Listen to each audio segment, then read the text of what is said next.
Well, for more than 100 years, the Boy Scouts have been a pillar of American life, but today they're gone. They disappeared.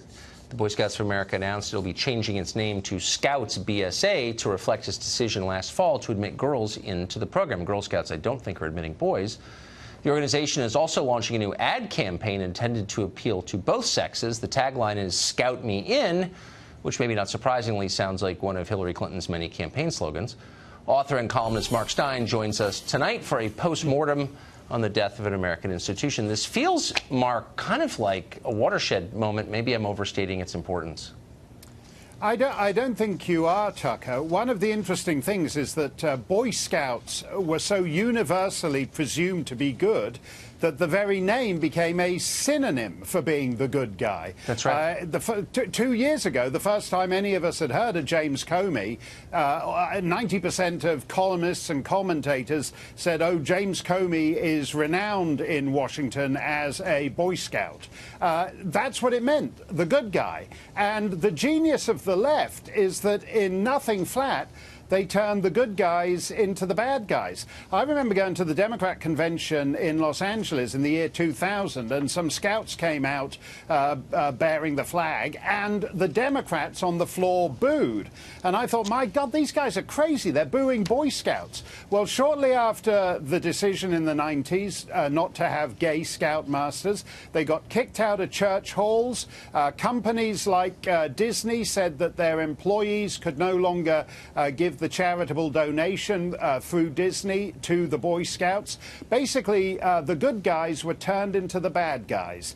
And that's why they rolled over on transgender scouts, they rolled over on Girl Scouts, and now they've driven a stake through the heart of the institution, and it is dead.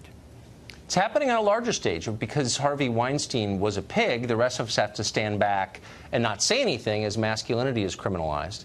But something's lost in that, I think. Anyway, I want to ask you about this. I want to ask you, that's making me so depressed that I got to move on to something happy. I'm sorry. I was never even in the Boy Scouts. It's one of the last wholesome, at least in my mind, places for boys. So, like, where else do they go? I was a lousy Boy Scout, Tucker, so you couldn't have been worse than me. I was not impressive enough to be a Boy Scout. I was slouch-shouldered and long-haired, but I always admired them. Anyway, Nancy Pelosi, on a happier note, says she's sticking around. On Tuesday, the 78-year-old Democratic leader says she plans to run again for Speaker if the Democrats win the House, and they may. Republicans love this idea, by the way. Democrats are terrified. But here's my question.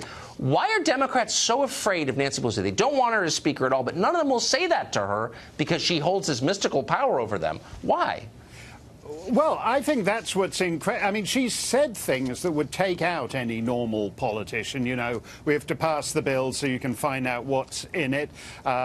She's in favor of open borders, and yet at the same time she's in favor of mandatory contraception use so that no Americans who are already here have any children. She's a mass of contradictions and inane statements, but unlike Republican leaders, she's a ruthless operator.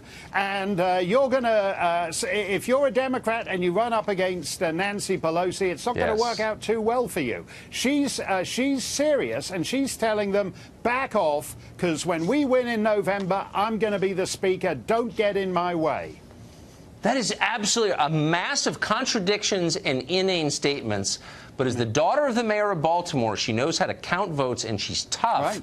And toughness in the end is decisive. I think you're absolutely right. And also, don't you think it's sort of a measure of how weak a lot of Democratic members are, that they're afraid of a 78-year-old former speaker? Oh, well, actually, compared to a lot of people on the Democrat side, she's actually a young whippersnapper. You shouldn't be ungallant, Tucker. Bernie Sanders is... You said the Boy Scouts were 108 years old. I think Bernie Sanders was one of the original members back in, whatever it is, 1910. So compared, she is a beautiful young thing compared to most of the Democrats. I think Bernie was a young pioneer, for the record, but whatever.